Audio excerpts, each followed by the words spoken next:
Okay students, last video lecture तक हमने comparison करना हो किसमें ज्यादा वेरिएबिलिटी या किसमें ज्यादा कंसिस्टेंसी है तो हम सीवी का यूज करेंगे, वो वैरायटी देखी। अब एक नई वैरायटी पे आते हैं जिसको बोलते हैं रेक्टिफिकेशन। मतलब आपने मीन और एसडी निकाला होगा और कुछ ऑब्जर्वेशन रॉन्ग होंगे जो आपने ले लिए थे, उसके लिए करेक्ट ऑब्जर्वेशन रिप्लेस करके आपको नए मीन और एसडी निकालने हैं, जिसको बोलेंगे problem of rectification. Problem of rectification हमने मीन में तो किए थे, अब यहां स्टैंडर्ड डेविएशन में भी हम देखते हैं। एक क्वेश्चन देखेंगे तो पता चल जाएगा। Look at the question. The mean and standard deviation of 200 items are found to be 60 and 20 respectively. If at the time of calculations, two items were wrongly recorded as 3 and 67 instead of 13 and 17, find the correct mean and standard deviation. और उसके बाद है what is correct value of coefficient of variation. तो चलिए पूरे question को ध्यान से समझ लेते हैं।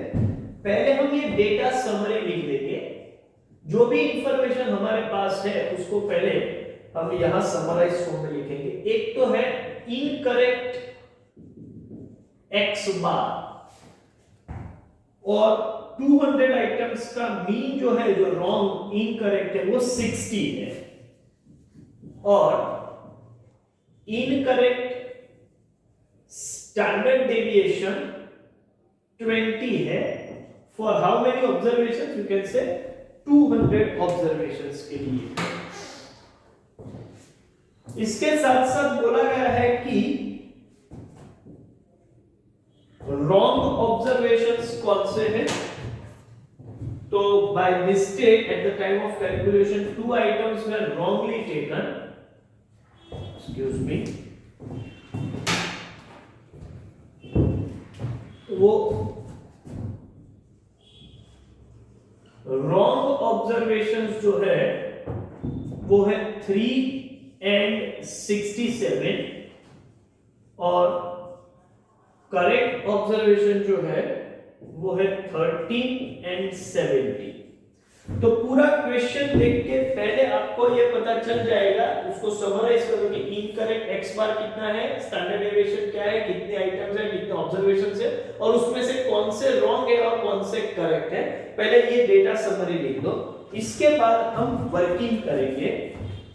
तो वर्किंग में पहला वर्किंग होगा इनकरेक्ट सिग्मा x, और वो है n इंटू एक्स बार। n का मतलब है 200 और x बार का मतलब है 60। 200 इंटू 60, तो इसका आंसर होगा 12,000। ये इनकरेक्ट सिग्मा x है। उतना ही नहीं, मुझे इनकरेक्ट सिग्मा x स्क्वायर भी चाहिए, क्योंकि सिर्फ मीन को करेक्ट नहीं करना है, स्टैंडर्ड डेविएशन को भी करेक्ट करना है।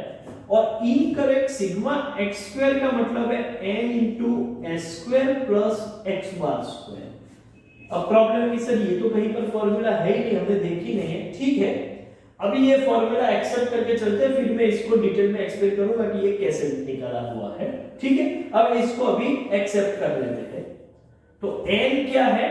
n है 200। एस स्क्वायर स्टैंडर्ड डेविएशन, जो रॉन्ग स्टैंडर्ड डेविएशन है वो 20, लेकिन स्क्वायर वैल्यू ही मैं सीधा लिखूंगा तो वो हो जाएगा 400। और x बार स्क्वायर, तो 60 का स्क्वायर 3600।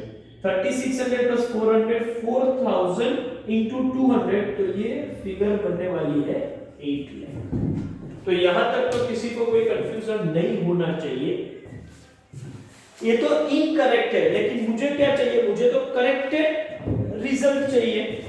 तो सेकेंड वर्किंग आप सभी को मालूम है कि करेक्टेड रिजल्ट का मतलब होता है incorrect result minus wrong observation plus correct observation. पहले मैं निकालूंगा इनकरेक्ट रिजल्ट पर से करेक्टेड रिजल्ट में corrected sigma x, incorrect sigma x है 12,000, रॉन्ग ऑब्जर्वेशन जो है वो माइनस करेंगे तो इसका मतलब 3 और 67 माइनस होगा और 13 और 17 प्लस होंगे, तो इसका जो रिजल्ट बनेगा, ठीक है, वो क्या है, तो 12,000 minus 3 minus 67 plus 13 plus 17, calculator का प्रॉपर यूज करेंगे, फिगर आएगी 11960, 11960। और अब करेक्टेड सिग्मा एक्स स्क्वायर की बात करें तो इनकरेक्ट सिग्मा एक्स स्क्वायर जो है वो है 8 लाख।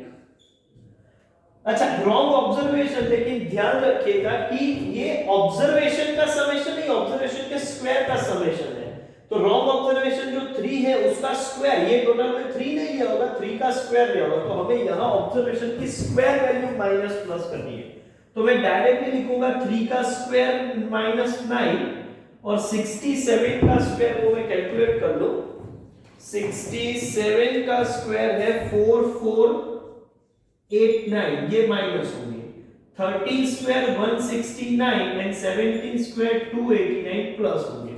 ये सब प्लस माइनस करने से फिगर मिल रही है 795960। तो ये हुआ करेक्टेड सिग्मा एक्स और करेक्टेड सिग्मा एक्स स्क्वायर। लेकिन इसके बाद जो हमारी रिक्वायरमेंट है वो क्या है, वहां पर आ जाते हैं। अब रिक्वायरमेंट में पहली रिक्वायरमेंट है corrected x bar. Corrected x bar का मतलब होगा corrected sigma x upon n. Corrected sigma x कितना है भाई, तो करेक्टेड सिग्मा एक्स है 11960, 119, और एन की वैल्यू डिस्टर्ब नहीं होगी क्योंकि टोटल ऑब्जर्वेशन 200 है। 2 गलत ऑब्जर्वेशन हम माइनस करेंगे लेकिन 2 करेक्ट ऑब्जर्वेशन हम उसको रिप्लेस भी कर रहे हैं, तो टोटल नंबर ऑफ ऑब्जर्वेशन 200 ही रहेगा, वो कभी डिस्टर्ब नहीं हो रहा है यहां पर।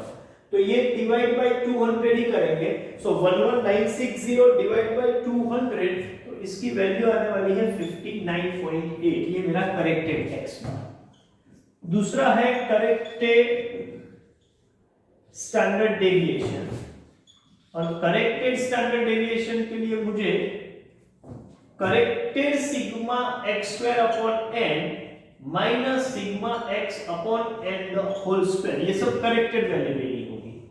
तो करेक्टेड सिग्मा एक्स स्क्वायर है 795960 डिवाइड बाय 200, और उसके बाद सिग्मा एक्स 11960 डिवाइड बाय 200 और उसका स्क्वायर। यहां पर एक स्टेप एडिशनली कैलकुलेट करना पड़ेगा, तो वो फिगर पहले ले लेते हैं। 795960 डिवाइड बाय 200, तो एक फिगर आएगा 3979.8 माइनस करना पड़ेगा 11960 डिवाइड बाय 200 और उसका भी स्क्वायर वैल्यू, मतलब 3576.04।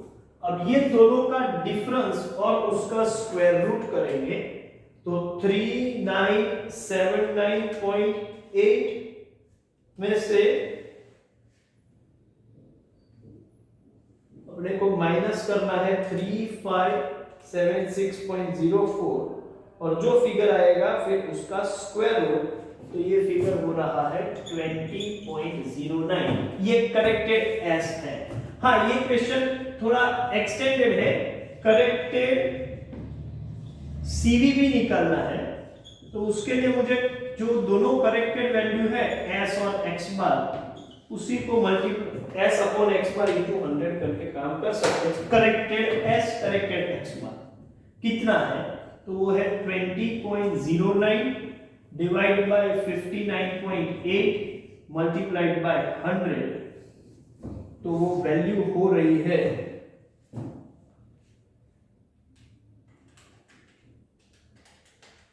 33.61%। तो बहुत ही सिंपल सा टास्क है। क्या करना है भाई, तो इनकरेक्ट एक्स बार और इनकरेक्ट स्टैंडर्ड डेविएशन और number of observations, wrong observation कौन से, करेक्ट, ये सब डेटा समरी पहले क्वेश्चन में से लिख लो। उसके बाद दो वर्किंग करने होंगे, incorrect sigma x n into x बार, incorrect sigma x square n into s square plus x bar square. Sir यही प्रॉब्लम है, ये कैसे आया वो मैं अभी बता रहा हूं, पहले इसको कंटिन्यू समझ के चलते हैं। तो वो वैल्यू सब्स्टिट्यूट करो तो इनकरेक्ट सिग्मा x स्क्वायर मिल जाएगा। इनकरेक्ट दोनों रिजल्ट पर से मुझे करेक्टेड रिजल्ट निकालने हैं, तो रॉन्ग ऑब्जर्वेशन माइनस करना पड़ेगा, करेक्ट ऑब्जर्वेशन प्लस करेंगे। करेक्टेड सिग्मा x पर से मुझे इनकरेक्ट सिग्मा x पर से करेक्टेड सिग्मा x मिलेगा और इनकरेक्ट सिग्मा x स्क्वायर पर से करेक्टेड सिग्मा x स्क्वायर मिलेगा। जब आप रॉन्ग ऑब्जर्वेशन माइनस प्लस कर रहे हो तो ध्यान रखना है कि सिग्मा x स्क्वायर में ऑब्जर्वेशन का वो माइनस प्लस नहीं करेंगे, तो ऑब्जर्वेशन की स्क्वायर वैल्यू को माइनस प्लस करना है और उसके बाद आपको जो नेट रिजल्ट करेक्टेड मिलेंगे उनका यूज करके करेक्टेड मीन और करेक्टेड स्टैंडर्ड डेविएशन निकाल सकते हो। तो अभी करेक्टेड सीवी पूछे तो वो भी आप सॉल्व कर सकते हो। सिर्फ एक पॉइंट बच गया और वो कौन सा है, तो वो है कि सर ये फिगर, ये सिग्मा x स्क्वायर का ये मतलब कैसे, जैसे सिग्मा x तो पता है n into x, लेकिन ये कैसे हुआ, तो वो मैं यहाँ पर आपको एक्सप्लेन कर रहा हूँ, ध्यान से देखिए। आपको मालूम है s का मतलब है under root of sigma x square upon n minus sigma x upon n the whole square. अब मान लीजिए कि s का स्क्वायर करेंगे तो स्क्वायर रूट रिमूव हो जाएगा, तो ये बनेगा क्या, sigma x square upon n और sigma x upon n the whole square. अच्छा, कोई ऐसा भी बोल सकता है कि सर ये sigma x square upon n, लेकिन sigma x upon n ultimately तो x बार ही है, तो मैं क्या x बार का भी स्क्वायर बोल सकता हूं, ऑब्वियस है। अब ये माइनस x बार स्क्वायर को मैं ऑपोजिट साइड ले जाऊं तो ये हो जाएगा s square plus x bar square और उसका मतलब है sigma x square upon n और ये n को मैं यहां मल्टीप्लाई करूं तो n into s square plus x bar square जो बन रहा है सिग्मा x स्क्वायर। तो ये रहा और ये आप बिल्कुल मैच कर सकते हो कि सिग्मा x स्क्वायर का मतलब यही है, आप देख लो n into s square plus x bar square. तो ये आपके सिर्फ रेफरेंस के लिए ये एक्सप्लेन कर दिया, आपको डायरेक्टली यही याद रख के काम करना है, लेकिन वो कैसे डिटरमाइन हुआ है ये आपके लिए रेफरेंस रहेगा। एक काम कीजिए, ठीक है, ये पूरे क्वेश्चन का तो आप स्क्रीनशॉट ले लीजिए और इसके बेस पर जो क्वेश्चन आपको होमवर्क में है वो स्क्रीन पर दिए हुए उस हिसाब से आप होमवर्क कर लीजिएगा। और मैं ये सेशन यहां पर खत्म करता हूं। Thank you very much.